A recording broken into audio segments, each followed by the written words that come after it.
Welcome to Aviloop, your collective buying website for anything aviation. We offer deals on flight lessons, pilot accessories, fuel, FBO services, charter flights, and even small aircraft. You don't see that very often, and you want to add multi-engine to your pretty green license. This is your opportunity to do it at 50% off. Add multi-engine to your pretty green license. This is your opportunity to your pretty green license. This is You want to learn to fly, charter an airplane, or to see more girls like me? Aviloop can help. Or to see more girls like me? Aviloop can help. Or to see more girls like me? Aviloop can help.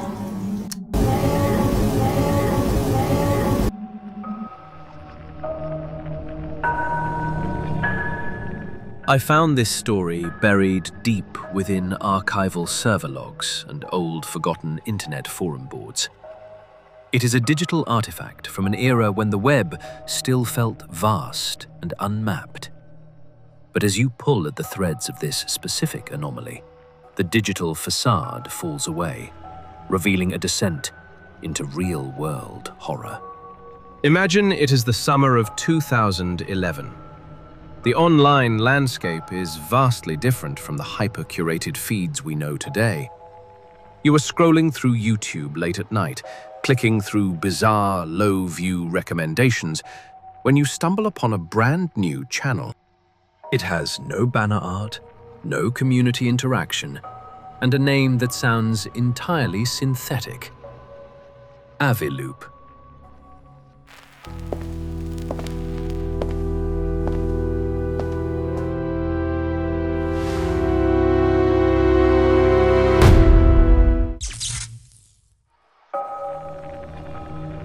On August 5th, 2011, this account suddenly springs to life. Without warning, it uploads 4 videos in rapid succession, and then, just as quickly as it appeared, the channel falls completely silent.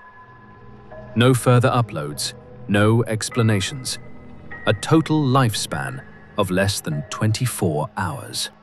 But those 4 clips would spark a decade-long investigation by internet sleuths, shifting from a quirky piece of lost media into one of the darkest, most deeply unsettling rabbit holes on the modern internet. Because the question isn't just what Aviloop was trying to sell, it is who they were selling it to, and what was happening just out of frame.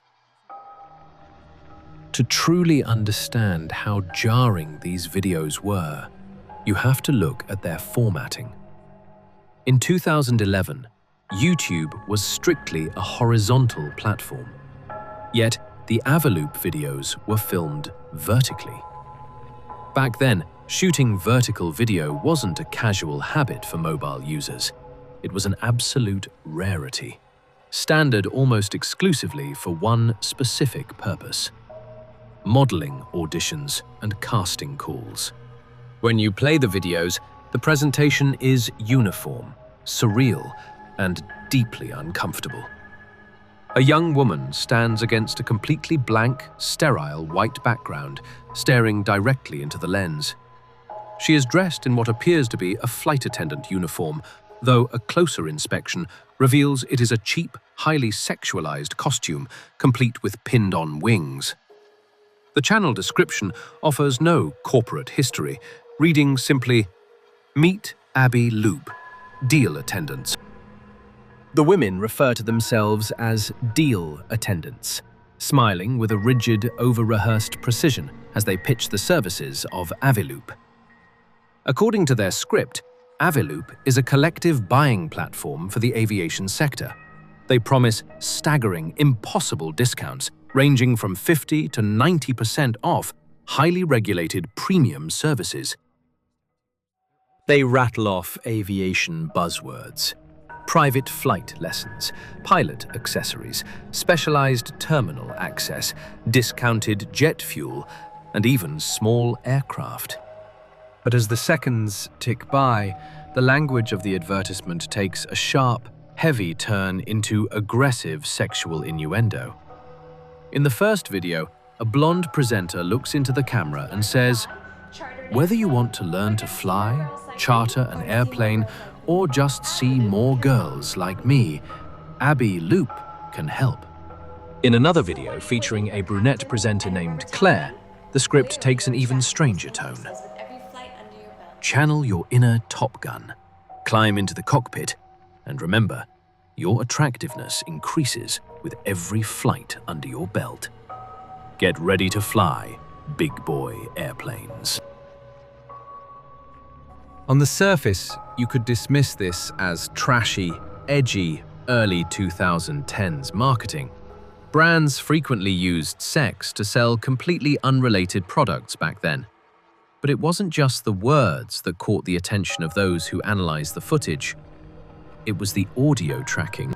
If you isolate the audio from the third video, beneath the heavy hiss of a low-grade microphone and the cheerful delivery of the presenter, you can hear distinct background noise. At a certain point, a clear, muffled sound echoes through the room, what explicitly sounds like a woman groaning in distress. The presenter hears it. For a fraction of a second, her perfect, frozen smile falters. She suppresses a reaction, shifting her eyes slightly off camera before forcing herself to continue her line.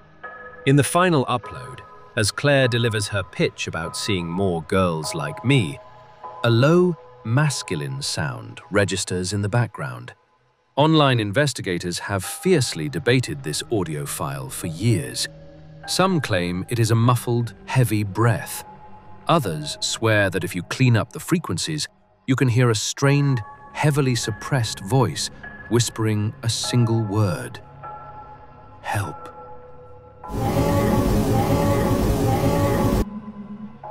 When internet users in 2011 clicked the links provided in those YouTube descriptions, they were redirected to a functional web page, aviloop.com.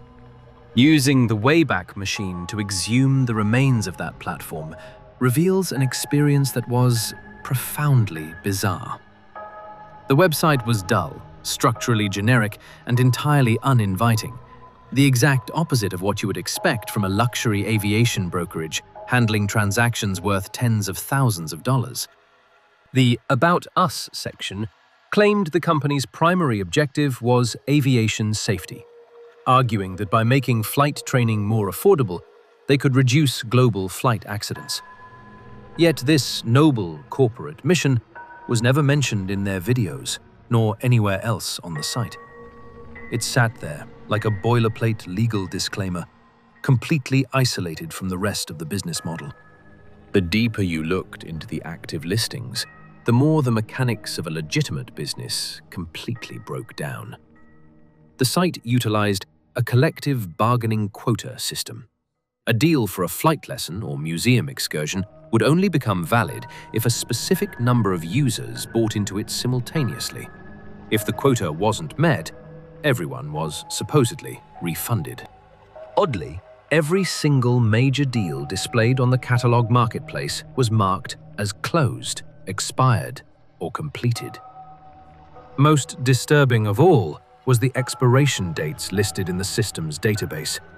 The deals were stamped as having ended on December 31st, 1969, more than 40 years before Aviloop or the modern internet even existed. Some tech-savvy forum users pointed out that this specific date is a common timestamp error known as the Unix epoch glitch, occurring when a database fails to retrieve an actual date value and defaults to 0. But others found it highly convenient that a site dripping with overt sexual double entendres defaulted precisely to the number 69.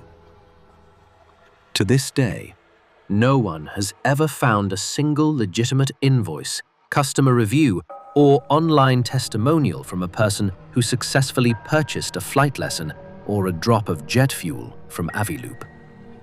The only physical artifact tied to the brand ever discovered was a single embroidered corporate patch that surfaced on eBay years later, likely a promotional item sourced from an aviation trade show.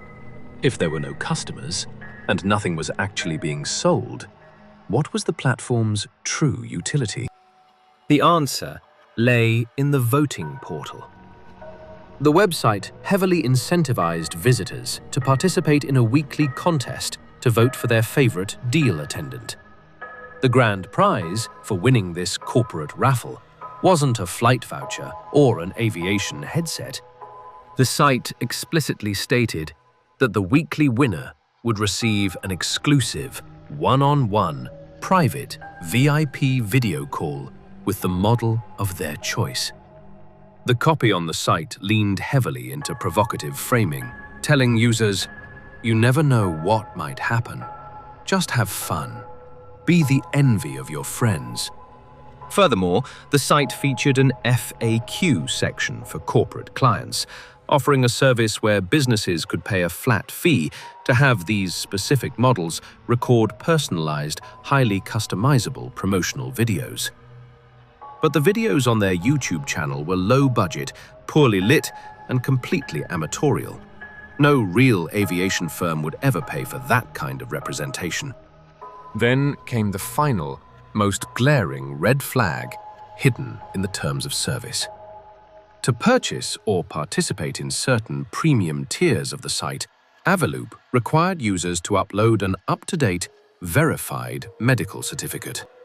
While medical clearances are standard for pilots commanding commercial aircraft, they are completely unheard of for retail consumers simply buying discounted tickets, simulator time, or aviation novelty items. In the dark corners of the web, a grim consensus began to take shape. Aviloop wasn't using sex to sell aviation. They were using aviation to disguise a highly insular, digital underground service. And the medical certificate wasn't for flight safety, it was health screening for clients entering an entirely different kind of industry. For years, the true architecture behind Aviloop remained entirely anonymous. The site went completely dark in 2016, replaced by a generic web redirect. But in 2019, a bare-bones, completely scrubbed version of aviloop.com briefly reappeared online. The cheap costumes were gone. The suggestive scripts were gone. The VIP video calls had vanished. In their place sat a sterile corporate placeholder template. But at the very bottom of that newly scrubbed landing page, a single name was finally published as the official founder and chief executive officer of the company, Nadia Marcinko. To the average internet user, the name meant nothing. But to federal investigators, journalists, and human rights lawyers, the appearance of her name sent a freezing shockwave through the investigation. Nadia Marcinko, formerly known in Eastern Europe as Nadia Marcinkova, was a Slovakian-born model who had undergone a radical, highly publicized career transition in her early 20s, rebranding herself online under the handles Gulfstream Girl and Global Girl as an elite commercial pilot. But her ascent into the world of luxury aviation wasn't a standard story of hard work. It was funded, orchestrated, and entirely controlled by one man, Jeffrey Epstein. Epstein, the billionaire financier who ran the most prolific, high-profile international child sex trafficking and blackmail operation in modern history, was the shadow engineer behind Nadia Marcinko's entire adult life. According to FBI declarations and Department of Justice files, Epstein had identified Marcinko through a European modeling agency when she was just 15 years old. He allegedly purchased her from her family and brought her to the United States on a modeling visa under the employment of his associate, Jean-Luc Brunel. Once inside Epstein's orbit, her reality was horrific. In her own leaked communications, she described herself as having been entirely subjugated as his personal sex slave during her teenage years. But as Nadia crossed into adulthood, her role within the operation underwent a sinister mutation. According to sworn depositions from multiple survivors of Epstein's Palm Beach mansion, Marcinko transitioned from a victim into an active, compliant enforcer and recruiter for his ring. Survivors testified that she directly participated in the grooming, abuse, and coercion of underage girls, ensuring they complied with Epstein's demands. When federal authorities originally closed in on Epstein in 2008, Marcinko was explicitly named as a central co-conspirator in federal documents. Yet when Epstein signed his infamous, highly controversial Sweetheart Non-Prosecution Agreement that year, the immunity clause didn't just protect him. It granted complete, permanent legal immunity to Nadia Marcinko. She walked out of the courtroom completely untouched by the law. Her loyalty to her abuser, however, never wavered. While Epstein served his brief 13-month sentence in a Florida jail, records show Nadia visited him an astonishing 67 to 70 times. Upon his release, Epstein paid hundreds of thousands of dollars to put Nadia through elite aviation academies. By 2012, she had secured her commercial license and was officially installed as one of the primary pilots of Epstein's private Boeing 727, the notorious aircraft tracking logs across the globe, heavily dubbed by the media as the Lolita Express. Nadia Marcinko was actively flying victims to Epstein's private Caribbean island, Little St. James, and she founded Aviloop in August of 2011, precisely during the exact same window of time she was preparing to take command of Epstein's flight operations. The chronological alignment blew the Aviloop mystery wide open, giving rise to a third, deeply horrifying theory. Aviloop wasn't an independent startup.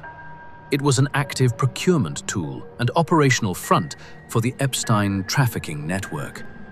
The deal attendants in those cheap, vertical videos weren't aspiring actresses hired from a local casting agency. They matched the exact profile of the young, highly vulnerable girls Epstein targeted through the modeling industry. Investigators realized with a sickening clarity that those vertical YouTube clips may have been digitized lookbooks or video resumes, filmed inside an asset owned by the network. Following Epstein's second arrest and subsequent death in a federal housing unit in 2019, tens of thousands of internal documents, financial records, and email servers were unsealed through civil litigation and freedom of information requests. When researchers ran a search through the leaked database for the keyword Aviloop, they struck an absolute mountain of direct, unredacted correspondence between Jeffrey Epstein and Nadia Marcinko. The files confirmed that Aviloop was entirely funded by Epstein's shell corporations. Transaction ledgers showed dozens of direct wire transfers routed straight into Aviloop's bank accounts, totaling hundreds of thousands of dollars. In one incredible email exchange from the summer of 2011, Epstein writes directly to Nadia, reviewing her design layout for the website. "Website is cool. Mix of porn, Groupon, and flying. The marketing campaign could be, buy with us. We give a flying F-word." But the financial logs revealed an even more practical, legally calculated motive for the company's existence. In a leaked thread from jmail.world, Nadia writes a long, emotionally strained message to Epstein, explicitly laying out why Aviloop needed to look like a booming business. "It is to show Aviloop revenue," she writes to him. "It needs to be a significant amount, larger than just enough to support one person. Part of it will be considered my salary from Aviloop and transferred into a personal account so I can submit a personal bank statement. I also need to show other money in an account in Slovakia to show that the applicant is not solely dependent on income from the US enterprise." This document exposed the structural skeleton of the scheme. In 2011, Nadia's modeling visa was expiring, and federal immigration authorities were refusing to renew it. To stay in the United States and continue operating as Epstein's lieutenant, she desperately required an investor visa. To get that visa, she had to prove she was the legitimate executive of a high-revenue American commercial enterprise. Aviloop was a classic corporate shell game, a fake company funded by Epstein's money to generate artificial salaries, fabricated revenue streams, and fraudulent employment records, designed to manipulate the United States immigration system. But the corruption didn't stop at immigration paperwork. In that same cache of communications, investigators found a deeply chilling message sent by Nadia to Epstein on November 13, 2011, just 2 months after the Aviloop YouTube channel went dark. The subject line read, "Old Terry's Coconuts." The text of the message read, "I ordered sweet young coconuts from Thailand for you, and they just arrived. Very yummy. I was going to ship them to you in Paris, but I hear you are coming back, so I will send them to 71st with Sarah, just so you don't have to drink juices from old hairy things." Epstein's network was notorious for employing highly insulated, specific code words in their digital messages to bypass automated surveillance triggers. Given the context of their business, the translation of "sweet young coconuts from Thailand" sent directly to Epstein's Upper East Side mansion on 71st Street requires very little imagination. As investigators continued to dig into Nadia Marcinko's digital footprint, they discovered that the architecture of Aviloop had a quiet, terrifying sequel. In January of 2019, just 6 months before Jeffrey Epstein would be arrested for the final time, Nadia registered a brand new digital domain, aviatory.com. A deep forensic analysis of the back end of Aviatory revealed that it shared the exact same Wix developer account ID, the exact same GoDaddy registrar, and was built within the exact same 7-day window as the updated Aviloop platform. Aviatory publicly marketed itself as a specialized placement agency for female pilots, claiming its mission was to diversify corporate cockpits. But the actual mechanics of the site were deeply alarming. Aspiring female pilots were instructed to fill out an intimate database form, submitting their medical class records, flight logs, detailed personal resumes, and full-length video portfolios. Aviatory would then take these video portfolios and submit them to what they called a closed, highly restricted partner network. The website listed absolutely no names of employers, no open job boards, and 0 affiliated flight schools, despite claiming massive corporate partnerships.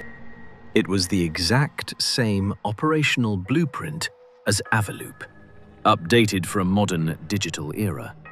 A highly insular funnel, collecting videos, photos, and medical clearances from young women, routed directly into an unlisted, private network of wealthy aviation clients. But before Aviatory could fully launch its active tiers, the hammer finally dropped. In July of 2019, Epstein was taken into federal custody. Within days, the registration portals for Aviatory were abruptly closed. Nadia Marcinko knew her legal protection was completely gone. To save herself from a massive federal indictment, she quietly went to the FBI. Department of Justice files leaked in early 2026 confirm that between 2018 and 2022, Marcinko turned completely on her former handler. She participated in numerous intense in-person and telephonic debriefing sessions with the FBI's Child Exploitation and Human Trafficking Division, providing critical internal architecture that helped secure the prosecution of Ghislaine Maxwell. In exchange for her cooperation, the feds stepped in. Her lawyers successfully petitioned immigration authorities to grant her legal residency, explicitly arguing that she could not be deported to Slovakia due to a severe, credible risk of violent retaliation for snitching on Epstein's elite associates. Once her safety and her visa were legally guaranteed by the federal government, Nadia Marcinko pulled off the ultimate vanishing act. She completely erased her social media presence. The global girl persona died overnight. The only verified trace of her existence left behind emerged through leaked photographs from an insular, high-security Zen Buddhist retreat and monastery in rural New York. The woman who helped pilot the Lolita Express, the co-conspirator who engineered the bizarre digital facade of Aviloop, had completely retreated from the material world, hiding behind the silent, protected walls of a monastic order. Because of the immunity deal she signed in 2008 and her extensive cooperation with federal prosecutors, Nadia Marcinko will never face a courtroom for her role in the network. She will never be prosecuted for the financial shell games of Aviloop or the dark architecture of aviatry. She walked away from the largest human trafficking scandal in history, completely free. And that is perhaps the most deeply disturbing element of this entire chronicle. The next time you are surfing through YouTube late at night and an old, broken algorithm recommends a strange, low-resolution video uploaded over a decade ago, look a little closer at the background. Listen a little harder to the frequencies hidden beneath the audio track. Because the internet never truly forgets. And sometimes, a cheap, awkward corporate video uploaded on a random summer afternoon in 2011 isn't a joke at all. It is a window into a real-world nightmare, staring right back at you from the screen.